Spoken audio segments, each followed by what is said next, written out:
This image is looking at Lake St Clair, which lies between Ontario and Michigan, named after St Clair of Assisi.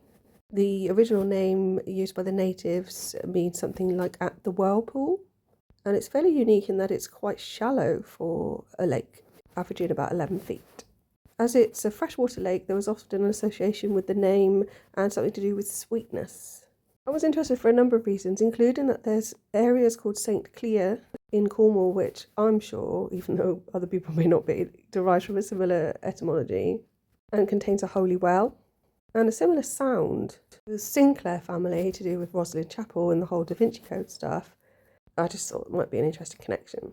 It's also really interesting to me about the lake lying on both sides of the border there, although borders are obviously man-made features. It looks to me a bit like a heart shape at the bottom, and then something arising out of that shape, something that we're only seeing from the back. And then I've added a bit of colour around the edges. The squiggle on the right ends up looking a bit like a magnifying glass. So I don't know who that character at the top is, but it looks male to me.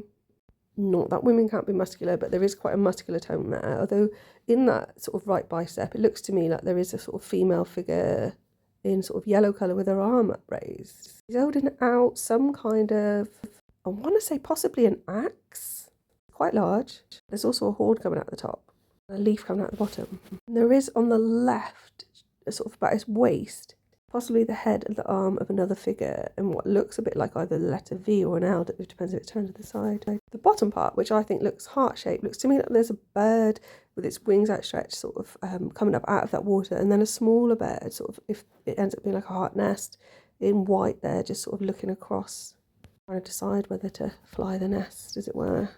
Also looks like lots of waves in there, which you would obviously expect with it being water. I do like looking at different watery areas, and it's interesting what the sort of energy of each different water body is. There's usually some sort of character like this one at the top that emerges as if that's like the spirit of the place. I'm sure there's more to uncover, like through mythology, etc. But I'm going to leave it like that for today, and I think it's a nice image. Thanks for listening. Please like and subscribe.